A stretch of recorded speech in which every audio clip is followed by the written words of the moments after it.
শুভ সন্ধ্যা বন্ধুরা। আজ হলো ৮ মে ২৪ বৈশাখ শুক্রবার।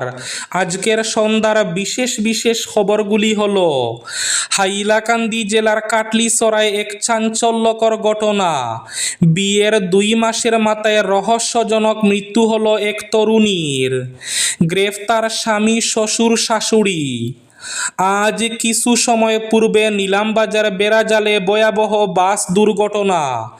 যাত্রীবাহী বাস ও একটি এক্সপ্রেসো গাড়ির মুখোমুখি। আহত বেশ কয়েকজন। তরমুজে কি করে ঢুকলো ইঁদুর মারার বিষ? ফরেনসিক রিপোর্টে ঘুরে গেল তদন্তের মোড়। কাটিগড়ে স্কুলে মৃত্যু হওয়া সাকিবুল আলমের জানাজা সম্পন্ন হওয়ার পর ৩ শিক্ষিকার আচরণে নিন্দার জ্বর। নিজের ৫ বছরের সন্তানের মৃত্যুর শোক সহ্য করতে না পেরে গুরুতর অসুস্থ হয়ে হাসপাতালে চিকিৎসাধীন মা। কাটিগড়া মডেল হাসপাতালে অজ্ঞান অবস্থায় চলছে চিকিৎসা। এক মায়ের কান্নায় বাড়ি হয়ে উঠেছে গোটা পরিবেশ। জল্পনাই সত্যি হলো, পশ্চিমবঙ্গের প্রথম বিজেপি সরকারের মুখ্যমন্ত্রী হচ্ছেন শুভেন্দু অধিকারী। কংগ্রেসের পাশাপাশি সমর্থন করল বাম দলগুলিও। অবশেষে সরকার গঠনের জাদুশঙ্কা পেলেন তামিলনাড়ুর বিজয়। পালংঘাটে সড়ক দুর্ঘটনায় গুরুতর আহত ২ জন। বাঙ্গাচূড়া কাঠের সেতু থেকে নদীতে পড়ে গেলেন মা এবং ২ শিশু। ১৫ আগস্ট কাটিগড়াকে সমজেলা ঘোষণা করবে রাজ্য সরকার, বললেন বিধায়ক কমলাক্ষ দে পুরকায়স্থ। কংগ্রেসীদের জলে ডুবে মরা উচিত। আগামী দিনে রাজ্যে কংগ্রেস বলে কোনো দল থাকবে না, বললেন বদরুদ্দিন আজমল। শিলচরে ১,৩৪,০০,০০০ গয়না আত্মসাতে পলাতক তানিস্ক ম্যানেজার অবশেষে পুলিশের জালে। এবং শেষ খবরটি, অসমের রাজনৈতিক ভবিষ্যৎ সুরক্ষিত রাখতে যা দরকার তাই করব, বললেন হিমন্ত বিশ্ব শর্মা। কংগ্রেসের মুসলমান প্রার্থীও আমি ঠিক করেছি রাজ্যসভা ভোটে সমর্থন করবে। তাহলে বিস্তারিত খবরে যাওয়ার আগে অবশ্যই ভিডিওটিতে একটি লাইক করে চ্যানেলটি সাবস্ক্রাইব করে পাশের বেল আইকনটি বাজিয়ে রাখবেন এবং ফেসবুক পেজটি ফলো করে ভিডিওটি অবশ্যই শেয়ার করবেন, যাতে সঠিক তথ্যগুলো সবার কাছে পৌঁছাতে পারে। এবার শুনুন আজকের খবরগুলির বিস্তারিত। প্রথম খবর, হাইলাকান্দিতে এক নববধূর রহস্যজনক মৃত্যু। স্বামী, শ্বশুর, শাশুড়ি আটক। হাইলাকান্দি জেলার কাটলিছড়ায় চাঞ্চল্যকর হৃদয় বিদারক ঘটনা ঘিরে তীব্র চাঞ্চল্যের সৃষ্টি হয়েছে এলাকা জুড়ে। হাইলাকান্দির কাটলিছড়ায় বিয়ের ২ মাসের মাথায় রহস্যজনক মৃত্যু হল তরুণী সুস্মিতা দাসের। অভিযোগ, বিয়ের পর থেকেই যৌতুকের জন্য মানসিক নির্যাতন চলছিল। ঘটনাস্থল থেকে উদ্ধার করা হয়েছে তরুণী সুস্মিতা দাসের দেহ। মেয়ের বাড়ির অভিযোগের ভিত্তিতে কাটলিছড়া থানায় এফআইআর রুজু করেছে পুলিশ। স্বামী অমিত দাস ও তার বাবা মা পুলিশের নজরদারিতে। ময়না তদন্তের রিপোর্টের অপেক্ষায় তদন্ত চলছে। আজ কিছু সময় পূর্বে নিলামবাজার বেড়াজালে ভয়াবহ বাস দুর্ঘটনা। আজ শিলচর ধর্মনগরগামী একটি যাত্রীবাহী বাস এবং একটি এক্সপ্রেসো গাড়ির মধ্যে ভয়াবহ দুর্ঘটনা ঘটে নিলামবাজারের বেড়াজাল এলাকায়। এই ঘটনায় বেশ কয়েকজন যাত্রী গুরুতর আহত হয়েছেন। আহতদের স্থানীয়রা দ্রুত উদ্ধার করে চিকিৎসার জন্য নিলামবাজার হাসপাতালে পাঠিয়ে দেন।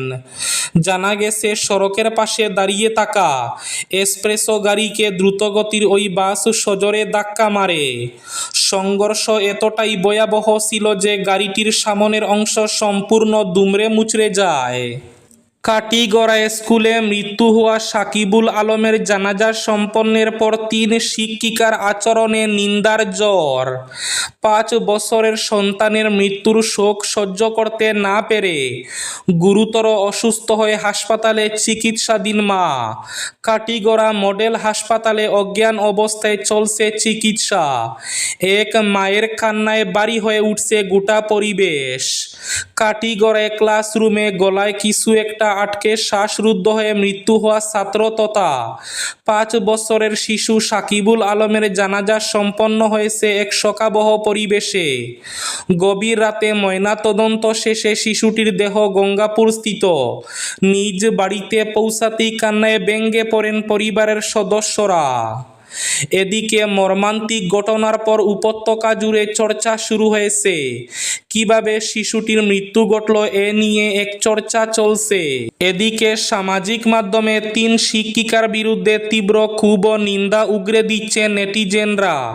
কেননা সিসি ক্যামেরার ফুটেজে দেখা গেছে সাকিবুল যখন অসুস্থ হয়ে পড়ে তখন এক খুদে 2 শিক্ষিকাকে জানালে তারা পাত্তা দেয়নি, গল্পে মশগুল ছিলেন।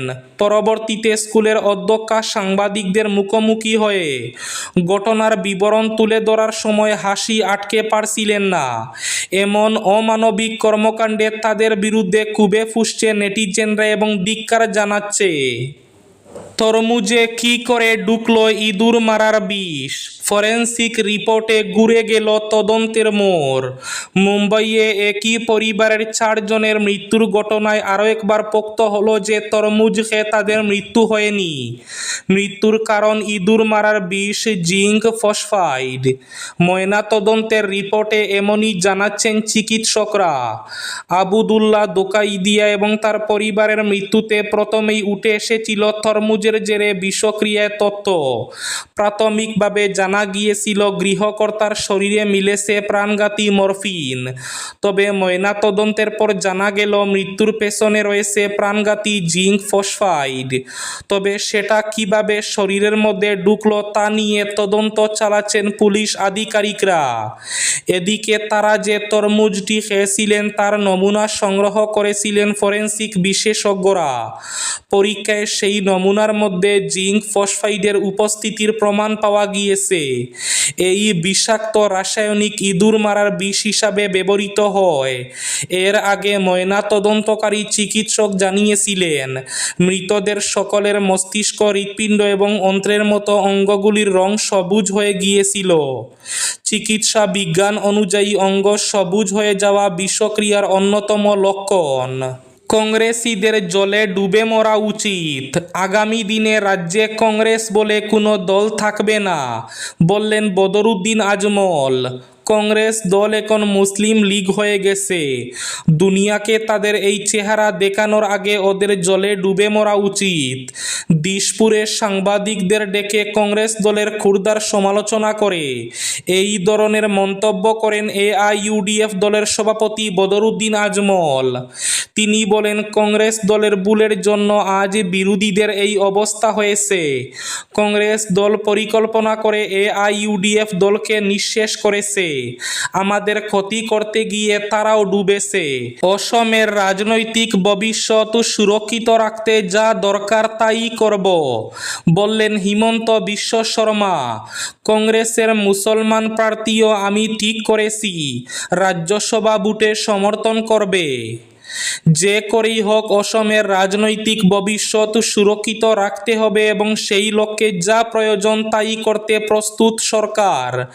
এমনই মন্তব্য করলেন হিমন্ত বিশ্ব শর্মা।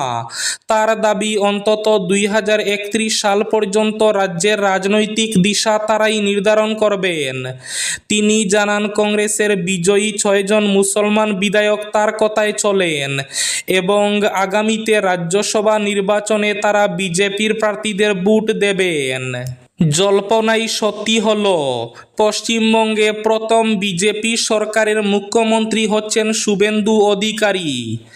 এদিকে কংগ্রেসের পাশাপাশি সমর্থন করল বাম দলগুলিও। অবশেষে সরকার গঠনের জাদু সংখ্যা পেলেন তামিলনাড়ুর বিজয়। অবশেষে সরকার গঠনের জন্য প্রয়োজনীয় জাদু সংখ্যা বা ম্যাজিক ফিগার পেলেন তলাপতি বিজয়।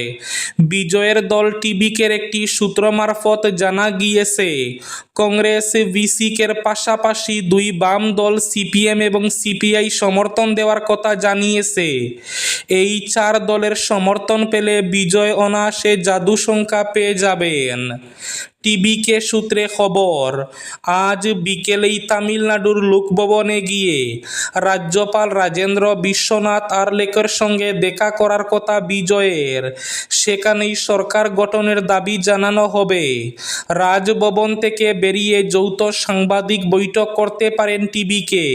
পালংঘাটে সড়ক দুর্ঘটনায় গুরুতর আহত 2 জন, হাসপাতালে নিয়ে গেলে মেলেনি চিকিৎসক। পূর্ব ধলাই জেলার পালংঘাট এলাকায় আজ শুক্রবার সকালে ঘটে গেল এক ভয়াবহ সড়ক দুর্ঘটনা। রুকনি 2য় খণ্ডের রঘুরাম পাঠশালার সামনে সংঘটিত এই দুর্ঘটনায় 2 জন গুরুতর আহত হয়েছেন। জানা গেছে, পালংঘাট থেকে কাবুগঞ্জগামী একটি অটোরিকশার পেছনে দ্রুত গতিতে সে ধাক্কা মারে একটি বাইক। সংঘর্ষের তীব্রতায় বাইক চালক কয়েক মিটার দূরে ছিটকে পড়ে গুরুতর জখম হন। একই সঙ্গে অটোরিকশায় হাত বাইরে বের করে বসে থাকা এক যাত্রীর হাতে বাইকের ধাক্কা লাগে। এতে তার হাত ভেঙে যাওয়ার আশঙ্কা করা হচ্ছে। দুর্ঘটনার পর স্থানীয় বাসিন্দা এবং অটোরিকশার যাত্রীরা দ্রুত আহতদের উদ্ধার করে পালংঘাট মডেল হাসপাতালে নিয়ে যান। খবর পেয়ে পালংঘাট পুলিশ ফাঁড়ির পুলিশ ঘটনাস্থলে পৌঁছে তদন্ত শুরু করে এবং দুর্ঘটনাগ্রস্ত বাইকটি নিজেদের হেফাজতে নেয়। বাঙ্গাচূড়া কাঠের সেতু থেকে নদীতে পড়লেন মা এবং 2 শিশু। বরপেটা জেলার কালজার গ্রামে ভয়াবহ দুর্ঘটনা সামনে এসেছে। পল্লা নদীর উপর নির্মিত জরাজীর্ণ কাঠের সেতু থেকে এক মহিলা তার 2 সন্তান সহ নদীতে পড়ে যান। ঘটনাকে কেন্দ্র করে এলাকায় চাঞ্চল্যের সৃষ্টি হয়েছে। স্থানীয় বাসিন্দাদের তৎপরতায় মা এবং 2 শিশুকে দ্রুত উদ্ধার করা সম্ভব হয়। উদ্ধার হওয়া ব্যক্তিরা হলেন জাবেদা খাতুন এবং তার 2 সন্তান সুহানা আক্তার এবং জুবেইদ ইসলাম। প্রাথমিকভাবে জানা গেছে 3 জনই বর্তমানে নিরাপদে রয়েছেন। এবার শেষ খবরটি। দীর্ঘদিন ধরে পলাতক শিলচর প্রেমতলা এলাকার জুয়েলারি প্রতিষ্ঠান তানিক্স ফ্র্যাঞ্চাইজি শোরুমের ম্যানেজার মান্না পালকে অবশেষে জালে পুরতে সক্ষম হল পুলিশ। তাকে গ্রেফতারের পর আদালতের অনুমতিতে জিজ্ঞাসাবাদের জন্য নিয়ে যাওয়া হয়েছে পুলিশ হেফাজতে। উল্লেখ্য, শোরুমটি আগে প্রেমতলা এলাকায় ছিল। ঘটনা 2024 সালের। ম্যানেজার মান্না একদিন হঠাৎ লাপাত্তা হয়ে যান। শোরুমের 1,34,00,000 টাকার মূল্যবান গয়না হাতিয়ে গা ঢাকা দেওয়ার অভিযোগ উঠে তার বিরুদ্ধে। এ নিয়ে থানায় দায়ের করা হয় এজাহার। এই ছিল আজকের সন্ধ্যার বিশেষ খবরগুলি। ভিডিওটি অবশ্যই লাইক করে শেয়ার করে দেবেন।